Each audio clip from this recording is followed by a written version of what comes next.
Okay, hi, good morning, everyone. I'm Ariana Brocious. I'm a senior reporter and producer at Arizona Public Media. And this morning, I'm moderating the session with Mark Fenton. Thank you all for joining us this morning.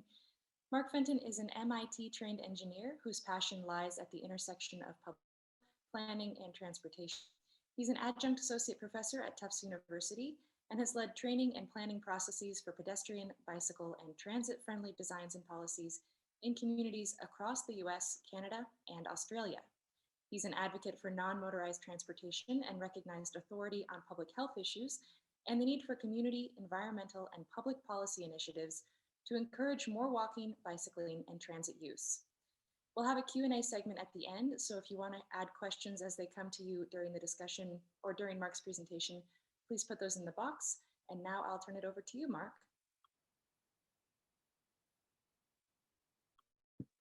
Thanks so much, Ariane. I appreciate it. And I really appreciate the privilege of being invited to speak to Tucson for your first annual Transportation Summit. I like that first annual because it means I'm now ensconced in history as the first speaker at the first annual. That's pretty good, right? And it's a privilege. I've had the great honor of visiting Tucson many times in my career as a bicycle and pedestrian advocate and planner. And so a lot of the photos you'll see are from my previous visits. And if some of them look dated, I intentionally included the photos from a visit 6 and 8 years ago and another one before that, so that you can see the great progress that's being made, which was also manifest in that video that we just saw and hopefully we'll hear later. I'd like to touch on just 5 or 6 things to set tone, I hope, for the whole conference, not just for your work today. And it starts with my notion of 25 years of futility, namely my work, and 1 year of upheaval, which certainly 2020 was. I'll share a little bit about the health imperative, making the health connection around work, around active transportation, and remind ourselves about the 3 scales of intervention that where we have to work on 3 different scales, and how we're selling policymakers. I think in general, we are seeing a shift in acceptance among especially elected leaders, their openness to active transportation. But the most important people to engage are the people who have the lived experience of trying to take advantage of the active transportation environment, which I think is manifest well in getting out and trying stuff in the community, which you're doing a nice job of in Tucson. By the way, I want to note that shot from the Rattlesnake Bridge is from many years ago when you guys actually submitted that to the Institute of Transportation Engineers. I happened to be on the judging committee that year when that bridge was chosen as one of the projects to be recognized nationally as a leading bicycle pedestrian project. And I still think to this day, it's a wonderful piece of architecture and very functional. Let's talk about 2020 as a year of upheaval. I don't think there's any doubt that we all would agree. And I'd like to remind you that it was an upheaval with regard to public health, certainly the pandemic, but also social health, our I think, growing open discussion about institutional racism in this country, and environmental health. These photos on the right are from where I live in a town called Scituate, Massachusetts, south of Boston, where climate change and rising tides, for example, sea level rise is not a theoretical construct. And I suspect the same for you, the increase in the number of days over 100 or 105 degrees. These aren't theoretical. There's not any doubt that climate change is a real thing. There may be people who don't want to admit it, but their unwillingness to discuss it doesn't make it any less real. And all of these, I think, were really brought to the fore in 2020. And I think all of them have a relation to active transportation. And that's really kind of the point I want to make. So let me share some thought on that, because I've been talking about walking and bicycling, trying to get people to walk and bike more for 25 years and getting them to drive less. That has been my aspiration. And these are just some of my visits. We did a Safe Routes to School workshop many years ago. We were at Brickta Elementary and at Howell. I know Brickta is now, I think, an early learning center, Howell Elementary. Did a walk audit in Elvira. We did a bike facility tour. Matt Zoll and others took us for a beautiful ride on one of my visits. And I've actually been doing this all over the country, from Alaska to Florida, from Hawaii to Maine. And you're thinking I'm going to say, and I'm saving the world because I'm getting people walking and bicycling. And no, that's not actually what I'm going to say. I'm going to say I'm an abject failure. Absolute failure. For those 25 years, vehicle miles traveled in this country continued to rise at an extraordinary rate, a very steep curve, undisturbed, except for perhaps in the 2008 recession, when, if you remember, gas got to $4 a gallon. But even coming out of that recession, it looked like vehicle miles traveled was going to get right back on the same slope. We were going to be right back on the same trajectory until about a year ago, when vehicle miles traveled in this country plummeted because we essentially shut the economy down, right, to protect ourselves from this pandemic. And that's the first time in the history of our recording of vehicle miles in this country that we've seen this precipitous a drop. And we know it was related to dramatic reductions in motor vehicles, our daily commutes. That road normally in Boston, Interstate 93, would be a parking lot at 5:30 on a weekday, and there's freely flowing traffic. And the result was dramatic improvements, for example, in air quality. The graphic on the right shows nitrous oxides for 4 years preceding, as compared to last spring at the same time last March, dramatic improvements in air quality from Detroit all the way up and down the eastern seaboard as we drove less. So maybe a tiny little silver lining in this horrible pandemic, in that it reminded us where the possibilities were if we could drive less, what the benefits might be. And people asked to get out and walk and bike more, so much so that communities had to create accommodating spaces, right? There's a picture from Denver. They're so slow streets. The Atlanta Beltline Trail, they didn't say don't go walk. In fact, we knew it was part of the recommendation, stay healthy and fit, because we have reason to believe people who are physically fit and don't have comorbidities like overweight, hypertension, diabetes are going to withstand COVID better if they get the disease. So yes, get out and be physically active, but maintain safe social distancing.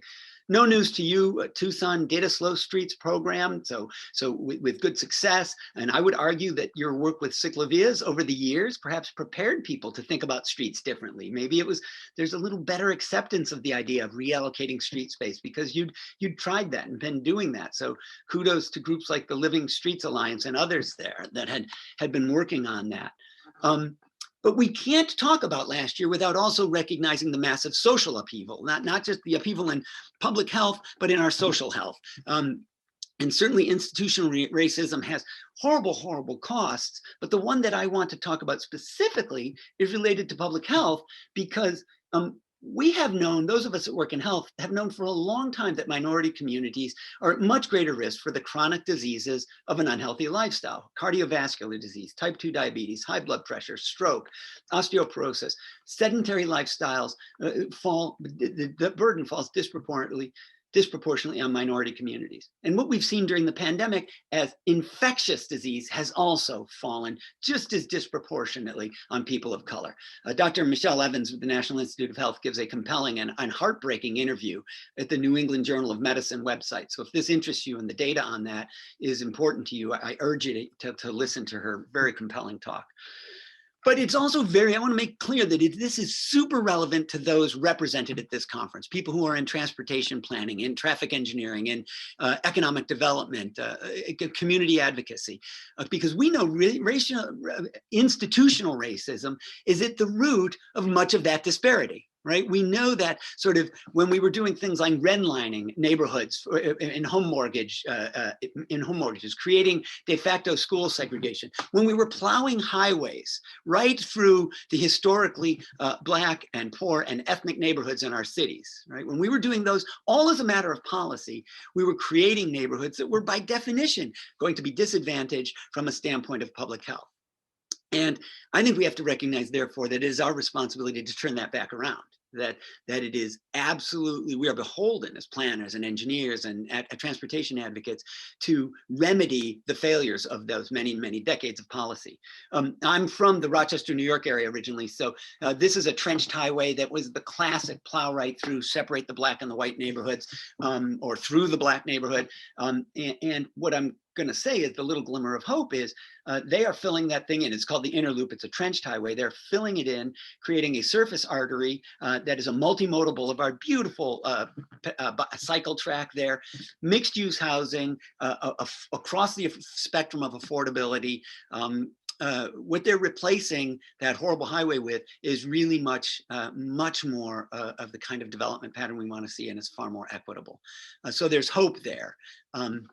Which then leads me to my next question. Let's just put some scale on the problem. And this is actually a little quiz for you. So I want you to find your Q&A box and be ready to give an answer, because I'm going to ask you not actually which root cause of death likely will have taken the most Americans prematurely in 2020. What's second? Because we know number one is COVID. COVID will have killed the most Americans when we look at root causes of death in 2020. So you can't give answer number three. But right now, I'd love you to go to your Q&A box and put in a number 1, 2, 4, 5, 6, or 7 for one of these other causes of premature death And I'm wondering if Ariana or Gabriella is seeing that, if one of you might shout out what kind of numbers you're seeing people answer, what numbers coming up. So do that right now.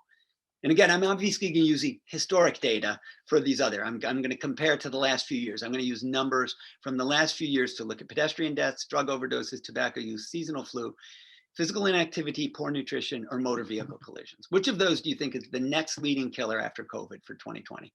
Are we hearing anything? Ariana, seeing any numbers? Haven't seen any yet. Oh, 7. Looks like 7 is a guess. Yeah. Guesses? Yeah. You would expect transportation people. We see that data all the time. We see those numbers and we know that we're struggling with that. We have Vision Zero programs in an attempt to reduce motor vehicle deaths, right? Great. Let's actually look at the numbers. Turns out there are 3 orders of magnitude. I hope people on this call know that we kill something like 5,000 to 6,000 pedestrians a year in this country, and that those are not, numbers aren't getting better. You know full well that challenge in Tucson, and we should not be comfortable with that. We should not be accepting that. That's just unseemly. Except here's the problem. Let's go to the next 3, which are the next order of magnitude. They're more in the tens of thousands. So as opposed to the single thousands, seasonal flu, motor vehicle collisions have been taking 30 to 40,000 a year, some years as high as 50 for many years now, and we seem not to be able to budge that number. But let's look at the next one. Drug overdoses, big in the news, but similar order of magnitude. And then the next order of magnitude, you have to add another 0 to get physical inactivity and poor nutrition, tobacco use, and of course, the 500,000 that we know will have died or more to COVID. And what I want to make a point about this is, first of all, many people don't realize the order of magnitude here, that we accept something like 800,000 to 900,000 deaths a year due to lifestyle afflictions, right? Inactivity, poor nutrition, and tobacco use. And we've been traumatized by deaths comparable to that, to COVID-19, but we're just used to these numbers, right? We accept these as sort of the way to do, how we do business in this country. I'd also like to make the point that at least 4 of these figures, I think, can be positively influenced. We could lower them through a better job of creating safe and inviting spaces for walking and bicycling and transit use, and shifting people to those modes. We could help them through physical activity, through making those environments safer, by thereby reducing pedestrian and motor vehicle deaths, by having less people be physically active, and because people who are physically active probably stand up to infectious disease better. So let me just summarize sort of the health rationale behind this. We practically shuttered the economy because of the infectious disease that will kill over 500,000 of us. But every year, some 800,000 to 900,000 of us die prematurely due to poor lifestyle, physical inactivity, poor nutrition, and tobacco use. And in particular around physical inactivity, the data tell us that, and recommendations from the Surgeon General and Health and Human Services tell us, if we could get every American to manage as a minimum about a 30-minute walk 5 days a week, or 150 minutes a week of physical activity, it would reduce risk for the things that in most years kill the most Americans: heart disease and stroke, type 2 diabetes, obesity, high blood pressure, osteoporosis, depression, dementia, even many forms of cancer. So all of the things that afflict us in modern society were at reduced risk if we're physically active. And by the way, we know 30 minutes is a minimum recommendations. We know kids should get a minimum of an hour, and that more is better. But the bottom line is there's hope in that, right? Because that seems like an attainable number, a 30-minute walk every day. And we also know people who are physically active and don't have these comorbidities will withstand COVID better. We also know the people who have these comorbidities, these other conditions, have much worse outcomes, much higher likelihood of bad outcomes and death with COVID. And let me reiterate the point I made a minute ago. We know that both of these, both chronic afflictions and infectious disease, very disproportionately burden people of color and the poor in the United States. So if you have any lens towards social justice in this country, then you have to see creating environments where more people can get this 150 minutes, more days of the week, would be a really positive development. Now, here's the problem. You can't just tell people that. Go for a walk every day. It doesn't work. I've been in this field for 25 years. Just encouragement is enough. So what we know from public health is that we have to do what's called a socio-ecological approach. And that means operate on all these levels, not just the individual, but group, institutions like schools and workplaces and healthcare organizations, the community, and even public policy. And we've done that, by the way, successfully around tobacco. You're probably familiar with the notion of not just giving the individual a nicotine patch, but also setting up smoking cessation groups and creating smoke-free environments, both at the institutional level, but even at the community level. And policies, we've taxed cigarettes very heavily. We can't smoke on airplanes. There's a warning label on every pack. So you get the idea. That's when we shift behavior at the population level. So you should say to me, okay, what's that look like around physical activity? Well, let's just think about the trip to school, because that's an area many of us have worked in. Safe routes to school, walk and bike to school programs. Sure, encourage kids, tell their parents they'll perform better academically, they'll act out less in the classroom, they'll have better, less disciplinary issues if they're physically active. Good, not enough. Let's at the group level set up walking school buses and bicycle trains, walking groups. I know some of you, I'm sure on this call, have done that very work in Tucson. Let's build it at the institutional level right into the curriculum. Let's talk about the benefits of physical activity and walking and bicycling to school, the personal benefits, the environmental benefits. Let's count our steps in math class. Let's go a step further and at the community level, build the infrastructure. This is a beautiful trail that connects a school complex to a regional park in Boone, North Carolina, that the kids now use to travel to and from school and to after school activities in the park. Not enough. So at the policy level, let's actually institute policies that actually create the incentives to walk and bike to school. This school in the lower left, one of the complaints from parents who wouldn't let their kids walk, even with a walking school bus, was too much traffic at the school right at dismissal time. Those cars come shooting out. It's a frantic mess. So the policy instituted was a 5-minute safety delay on the motor vehicle line, as well as they partnered with a nearby church to have a satellite pickup and drop off area. So the idea was this: at dismissal, we're going to release the pedestrians and the bicyclists and anybody who wants to walk to the church parking lot. We're going to hold the car line for 5 minutes, let all the pedestrians and bicyclists clear, then start the cars moving. And we immediately, when we put the policy in place, heard kids start to say to their parents, don't pick me up at school, pick me up down at St. Mary's, because then I get to leave with the walkers. And it was only about a 4 or 5 minute delay, but that shift in policy combined with the infrastructure, the crossing guard, the painted crosswalk, the satellite drop off, and the curriculum program and the walking school buses, right? When we work at all the levels, that's when we see behavior shift. So it's a reminder that even though you might be an engineer and you're thinking about the infrastructure right here at this piece, we need to collaborate with the people that are operating at all the other levels. Or if you're the person that's doing the great walking program, right, the walking school buses, still got to be collaborating with the people that are working at the policy and infrastructure level.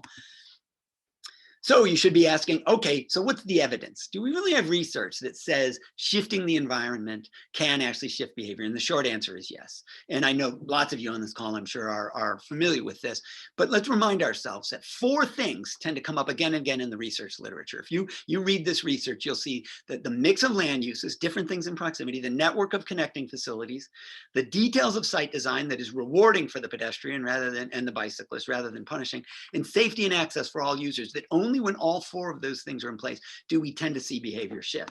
And I can use almost exclusively photos from my visits to Tucson over the years to illustrate these, because you have these kinds of attributes. You have neighborhoods where people can live close to where they work and shop and play and learn and pray. You also have neighborhoods where you can't. You have the classic sprawling subdivision here, mall over there, office park back there. All of them are driving distance. So land use decisions matter. That's the macro scale. The mesoscale, the next scale, is the network that connects land uses, right? And it needs to be comprehensive and complete. And it's everything from the mundane sidewalk to multi-use pathways and trails and on-street facilities, off-street bike facilities, and let me reiterate, transit. There's very good evidence that regular transit riders are statistically more likely to get their 30 minutes of physical activity a day just through the routine act of getting to and from a bus stop, to and from the link station, the train station, or streetcar. So the point being, physical activity is sort of woven into transit trips automatically by their nature. Third element, so that's the mesoscale, the connecting network. The third scale is the site, right? The actual details of site design. Is the building up at the street, or is it set back behind a giant parking lot, right? Because that matters to my decision whether I'll walk there. My 83-year-old mom, if she feels like she's got to play Frogger through a parking lot to get to the front door there, even though there's a nice sidewalk from her neighborhood or the bus would drop her off right out front here, she might not go. She's got to navigate an expanse of asphalt. So things like building at the street trees, awnings, benches, bicycle parking, trash cans, pedestrian scale seating, a transit stop. I love this one on the right. I hope it's still there. One of the things I loved about it was that it rewards the transit rider. It says, you're cool for taking transit. Your greenhouse gas footprint is lower. You're not adding another car to our congestion. We don't have to park your vehicle, so we want to reward you for being a transit rider, not punish you by just making you stand in the sun next to a sign with a post, right? Subtle things, those details of designs matter. you might ask the question, Mark, that's all well and good, but frankly, there are a lot of retailers that want to be in a mall setting. They want that strip mall. They want the big parking lot up front, the building setback. I'm going to challenge that. Increasingly, are we seeing, and I only use dollar stores because they're a ubiquitous example. They're all over the country. I have scores of pictures of dollar stores that look like the top left, but increasingly, I'm seeing ones that look more like this, where dollar stores are populating storefronts, often in small towns, refilling empty storefront spaces, but even new development is following the model. Bring the building to the street, high quality pedestrian and bicycle access, bike parking, awnings, pedestrian scale features. So I don't accept the argument anymore that, well, the national chains won't do it that way. Look, if we want this Walmart to come in, we've got to accept what they want to do. No, I don't accept that. Last but not least, over those three scales, the macro scale of land use, the meso scale of the connecting network, and the micro scale of site design that is rewarding for the pedestrian, we've got to make it safe and accessible for everybody, all ages, all abilities and disabilities, all income levels, all races. And that's all the tiny details. It's, building with the Americans with Disabilities Act in mind every time. It's simple tools like roundabouts and median crossing islands and curb extensions. This is a shot from Phoenix, in fact, of what I think is a really nice curb extension. It shortens the crossing distance, slow turning vehicles, makes the pedestrian more visible beyond the parked cars, does all the things we want it to do. I love this median island, by the way, and I hope it's still there on Speedway Boulevard. I believe that it is, based on my last visit and looking at Google. It's a classic offset here, right? Where it's not just a small. On the previous one, you might have seen that the pedestrian here is asked to look toward the oncoming traffic by the angle in the median. Here, you literally you cross, then you walk down the street, press the button, and get permission to cross here, get the walk signal, and that takes some time, right? And I remember asking this woman and her child after they crossed. I said, "So what do you think about this? It's kind of a cumbersome process, 2 stages to cross the street." I said, "So what do you think about this thing?" She goes, "Oh my gosh, it's fantastic." She goes, "I would never have tried to cross here. This is fairly close to the Whole Foods and the university, if everybody kind of recognizes this one." She said, "I wouldn't have even tried to cross here with my child before they put this in place, but now at least I know I'm safe. We're going to get across. It might take me a minute or two, but it works." So kudos to those of you who are doing that kind of work. Okay, another little quiz for the group. I want somebody to respond to this because I want to talk about, as we build the network, making sure we maintain perspective. Because here's the problem. Many people think to design for themselves. What would I be able to? So I'm asking you this question. What level of bicycle protection or protected facility are you most comfortable riding with? That is, there are some people who say, I'm a very skilled cyclist, I'm going to ride right in the street. Some say, if you give me a shared use arrow, tell the driver to expect to see me there and we're sharing the lane, I'm good. Other people want a bike lane. Some want a buffered bike lane. Some would want physical protection, a row of parked cars, vertical delineators. And some will say, I'm really only going to ride any distance, if I'm on an off-road facility entirely. So if you would punch into the Q&A a number between 1 and 6 for what is the least level of protection with which you're comfortable riding, the lowest level of protection. So don't just say, well, I love being on trails, but say, I'm not going to ride if it's less than X. Ariana, is anybody responding in the Q&A with a number? Anybody throwing it in there? I'm going to defer to Gabriella, I think, who is going to. Gabriella, do you see Yes, any? they are. Yep. And what are you hearing? What numbers are you seeing pop up?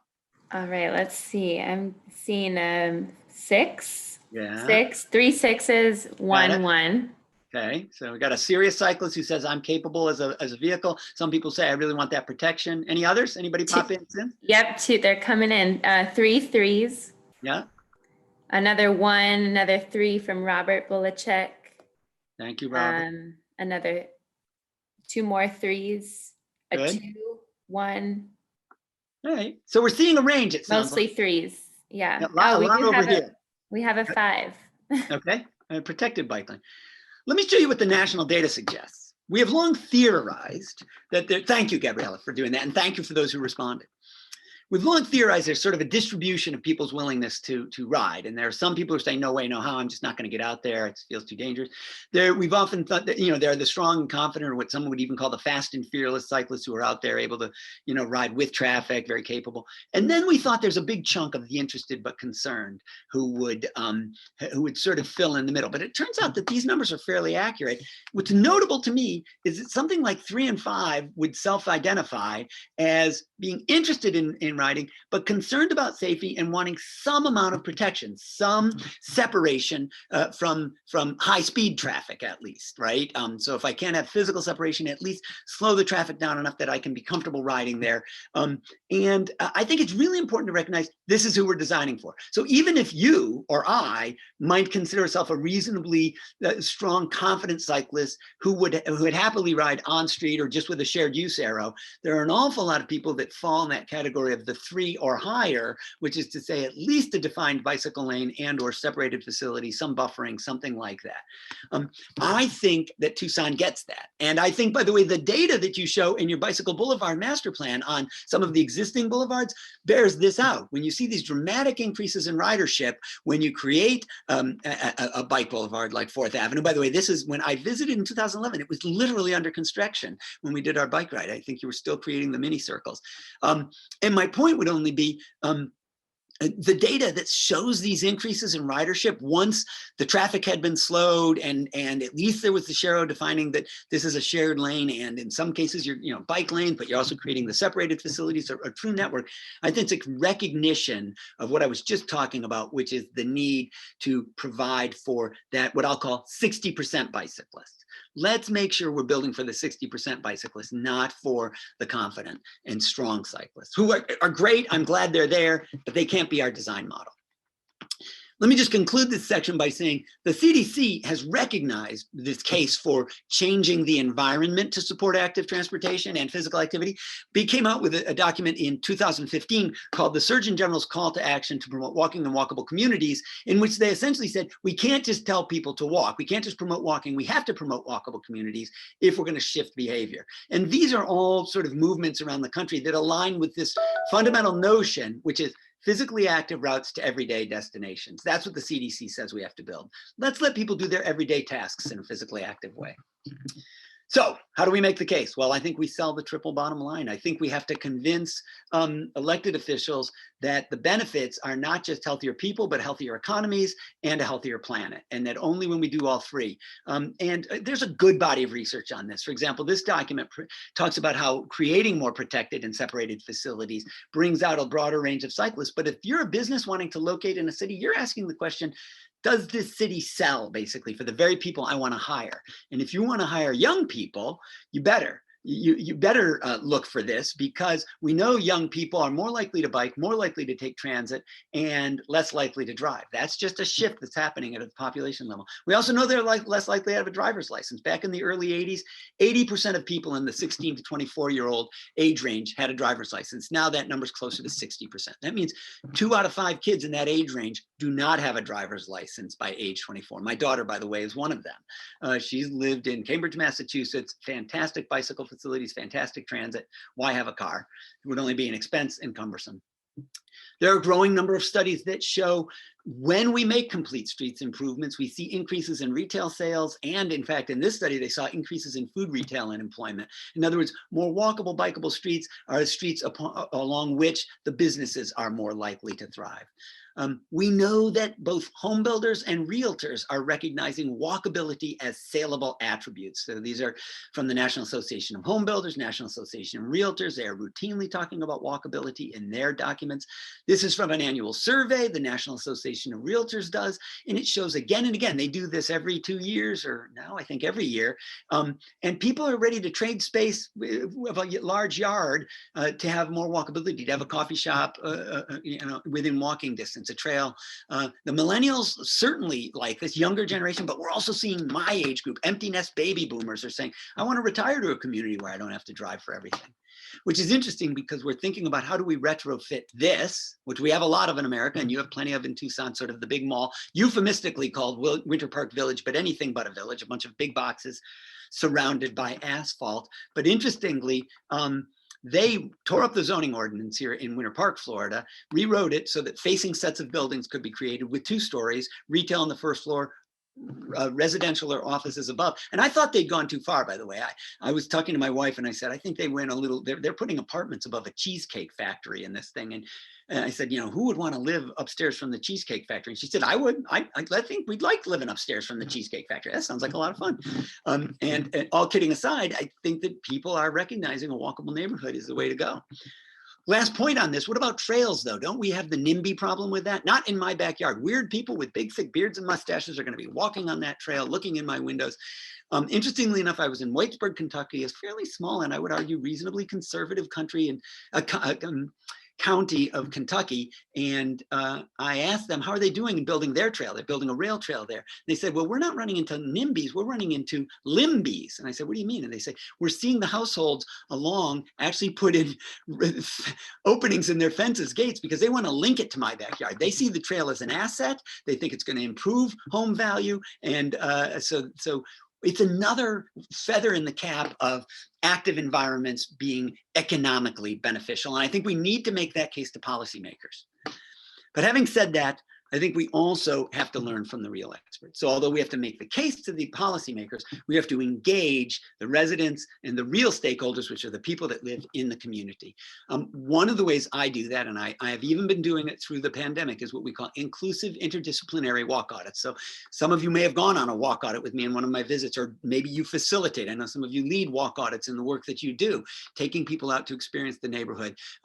I add these two eyes because I want them to be interdisciplinary. I want the public works director standing right next to the parent who's concerned about their kid being able to walk to school, right next to the superintendent of that school, right? So we can solve that problem together. Oh, by the way, and the child who we're hoping walks to school, right? We would love all of them to be on the walk. But we also want them to be inclusive. We want to make sure that we're including people across the spectrum of race and age and ability and disability. So we frequently now, when we're doing inclusive walk audits, we'll reach out to local independent living groups and disability advocacy organizations to make sure we have representation. So here, when we were doing walk audits in Louisville, Kentucky, we partnered with the School for the Blind so we could have visually impaired and blind participants in the walk audit, helping us understand what was working and what was not. And the reason we do that is because a good walk audit or a good movement audit is an act of shared discovery and solutions. It's not the experts, the public works director or Mark Fenton telling you how to design the work. It's the real experts are the people who live there saying, here's what our experience is, and here's what we're going to need if we're going to really expect people to be able to walk to this store, walk to that park or playground. And capturing those participants' ideas is an instrumental part of the walk. You know, getting out and moving through the environment, very important, but capturing the learnings. These are from the walk audit we did in Elvira some years ago. And I always use the 3 Ps. Programmatic stuff, remember the pyramid? You know, that's kind of the behavior change, education, and encouragement. The physical projects, and the policy changes. What are the rules, the ordinances, the practices and procedure that are going to bring us to this kind of change?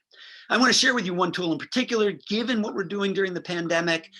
This is a tool from Stanford University called Our Voice. It's a phone-based app that allows people to go out and take pictures. So rather than go for a walk together, we invite people to go out and they can take pictures of what they like and what they don't. And it shows up on a map as red or green. And then we can collect those and do a shared experience of reviewing those photos and identifying themes for improvement. So this is what we did in a Sunshine Gardens Elementary School in San Mateo, California, with great success. Why do we want to do that? So we can learn by doing. So we can go do what Whitefish, Montana did, which was create a temporary bike lane, a protected bike lane where parents said nobody's going to let their kids bike to school. But by having created the temporary lane, they filled the schoolyard with bikes. By using lower cost treatments like paint and vertical delineators to create a curb extension or to delineate a trail, or here in this small community where that wide open parking lot was a barrier for people just to walk from one group of retail to another, and instead just with planters and curb stops, creating a viable walkway. Or this community where they identified this as a potential location for a mini circle, but didn't know how to test it. So they tested it with hay bales, which I thought was wonderful. And last story, this is a community in Texas where the kids said, we want to make these crosswalks more visible. People don't yield for us.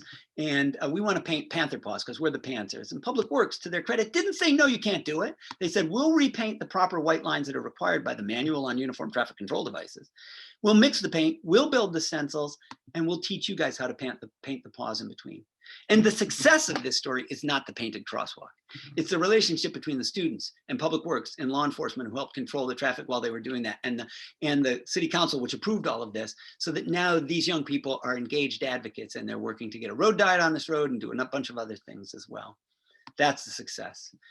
And it's across all 3 Ps, not just the program, not just the physical project, but the policy change. This is the mayor in Maui, Hawaii, who is declaring their complete streets policy as they've created these new low-cost curb extensions as part of their walk to school program there. I think we have to commit to active transportation because it supports social justice. Yes, it reduces chronic disease and infectious disease risk. It's got to happen across all three scales. The macro scale of land use, the meso scale of the connecting network, the micro scale of site design. It does support robust local economies, but it's only going to be meaningful if we engage the communities themselves. And there's no more urgent priority in my mind. So I thank you for the opportunity to visit with you about this. The urgency is manifest in this final picture. These are my kids who are now 23 and 25 years old. I've frozen them in time because back when they were 3 and 5, I used to show this article from the New England Journal of Medicine that said, this could be the first generation that ends up with shorter life expectancies than their parents. And this is the article from JAMA that said in 2019, it's happened. Let me say that again. This generation, my kids who are now in their early 20s, and kids being born today will have statistically shorter life expectancies than their parents. Certainly COVID has thrown a wrench in that calculation, but even before COVID, this is a 2019 article, the diseases of sedentary lifestyle were contributing to the shortening of life expectancy. I think that's unacceptable. I think we are among the people who can change that by building environments for active transportation. So I thank you for your great work. I thank you for the honor of talking with you. And I wish you good luck in your continued efforts there in Tucson. I'm gonna take a breath. And I think time is allocated for questions, but I'm not sure, so I will defer to the bosses.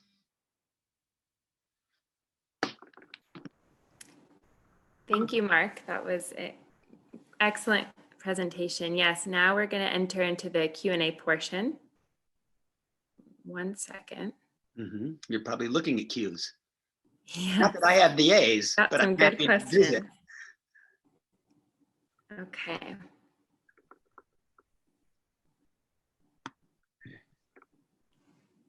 By the way, I will say this because sometimes we get asked this. We are going to make slides available if anybody'd like them, right? That's one of the things we'll do. Yes, absolutely. We'll have the presentations will be recorded and available. So, good. Okay, so first question from the audience. We have, let's see. Okay, how do we get drivers to recognize crosswalks and pedestrians not to jaywalk? So this is the classic question, and we sometimes will get this. The classic one about bicyclists is we can't stripe bike lanes. Those bicyclists blow through stop signs, right? They don't. No bicyclists stop, and that's because somebody saw one bicyclist not stop for a stop sign, and so they paint the broad brush. So in the same sense, we can't do that to pedestrians or to drivers. We can't say all drivers don't stop at crosswalks, and we can't say all pedestrians, sort of jaywalk. But in general, the experience based on evidence, if you look at the research on that, and a great example would be Seattle, Washington, where they had a big problem with pedestrian deaths. And there was a lot of jaywalking. And one of their first solutions was to write a lot of tickets, John Moffat, jaywalking tickets. So heavy enforcement. And what they found was they weren't reducing pedestrian deaths because they still had drivers rolling through crosswalks, not stopping at the intersections, doing roll through stops, things like that. What they found was they had to do two things. They had to build the infrastructure, so things like curb extensions that make pedestrians more visible and shorten the crossing distance so the pedestrian is in the street for less time, right? And enforce on motor vehicle drivers, don't impinge in the crosswalk, right? Stop at the stop line, do full stop, don't roll through. So that now there's an incentive to me as a pedestrian to go to the crosswalk. It's high visibility, there's a curb extension. I know turning vehicles are gonna do so more slowly because we've changed the radius of curvature through design. So it's a combination, we're right back to the social ecology model. I gotta do the infrastructure, I gotta do the policy change, put in place strong laws of enforcement, both on jaywalking, but especially on motor vehicle enforcement. I gotta do an education campaign that says, pedestrians, use the crosswalk. That's what it's there for, right? And there's a reason we can defend the crosswalk for you. Drivers, don't violate the crosswalk because that's for the place for pedestrians. In other words, you do all of the things across the social ecology model and you shift behavior over time. You cannot, let me make it clear, do it just with education and enforcement. That is not enough. Right.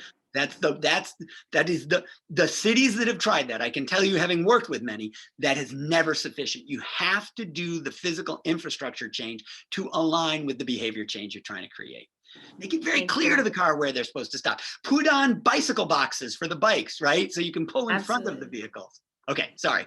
That's okay. We have so many questions I want to get through. Okay, so let's see, as you mentioned, there's a clear connection between public health and transportation. How can city staff incorporate a public health framework into planning decisions? Excellent question.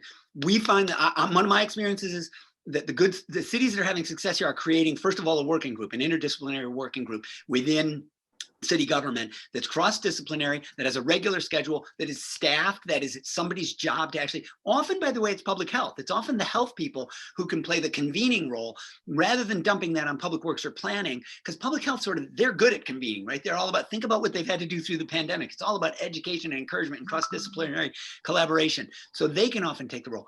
Or a partner organization sometimes, so a foundation, a group like Living Streets Alliance, different communities do this different ways, but the bottom line is create a formalized structure for cross-sectoral work on this that, and many communities sort of, when you set up, as I think you guys have done, you created, when you did your complete streets policy, didn't you create a complete streets advisory group or something like that? Yes. So yep, they're in place. It's the Complete Streets Coordinating Council. But what has to happen is there has to be a staff correlate to that is interdisciplinary. So that can't just be the citizen stakeholders and advisors. There's got to be a staff correlate to that is responsible for essentially hearing them and implementation.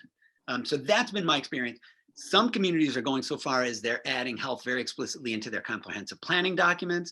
I am not necessarily a huge fan of health impact assessments. Some will say, well, so every time we do planning, should we do a health impact assessment? No, I think what we should do is build our planning processes so that health is just intrinsically included. Just like we look at congestion mitigation, when a new development is being permitted, we look at congestion, we look at air quality impacts, right? We look at environmental, right? Stormwater, we look at health impacts. That's just boom, woven right in to our standard analysis and remediation measures for all development and redevelopment.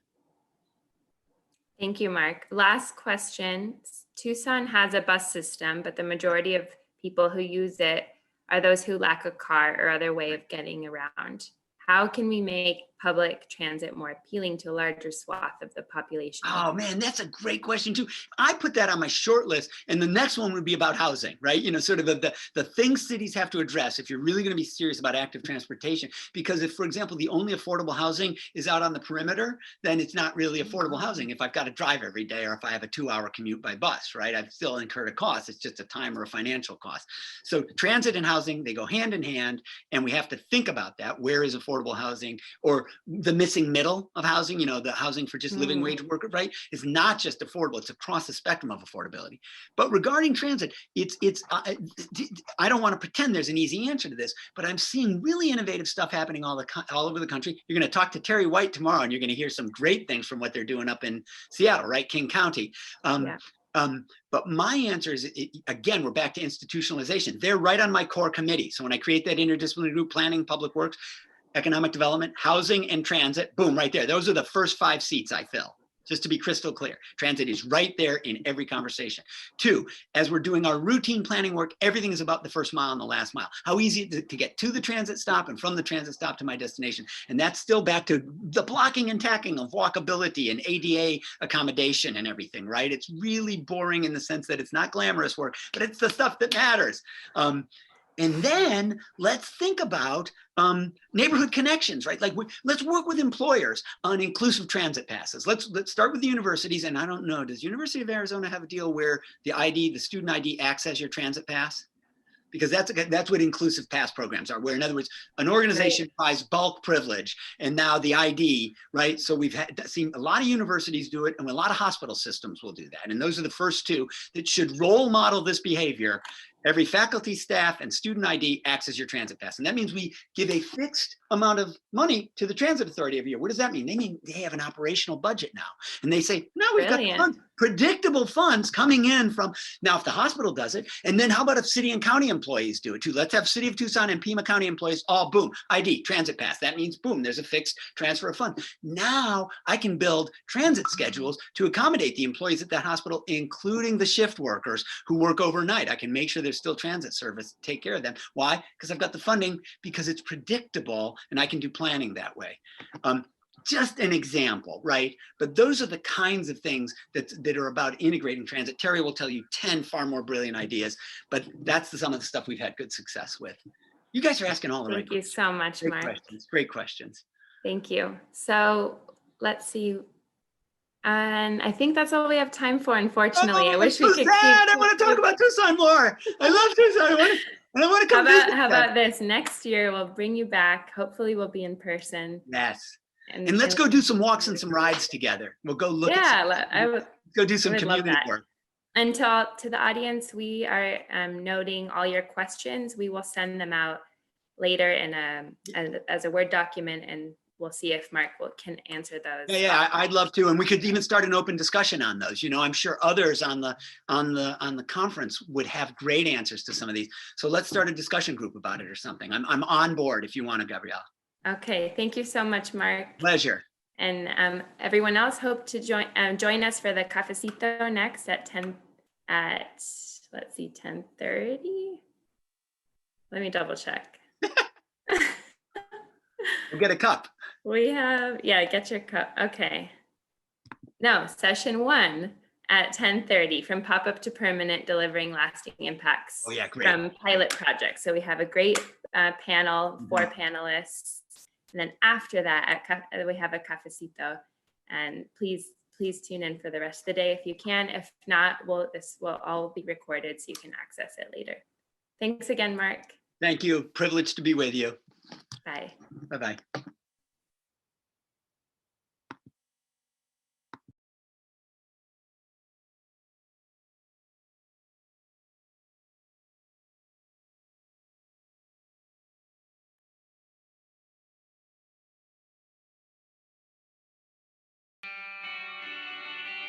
There has been a tremendous push by public agencies promoting programs to get commuters out of their cars and onto bicycles and sidewalks. SOMAS is making these active transportation programs a reality. Skillful planning and engineering aimed at easing traffic congestion and promoting healthier living are what these programs are all about. Streets are transformed into welcoming portals that are equally inviting to pedestrians, bicyclists, and drivers alike. This complete street concept offers many benefits.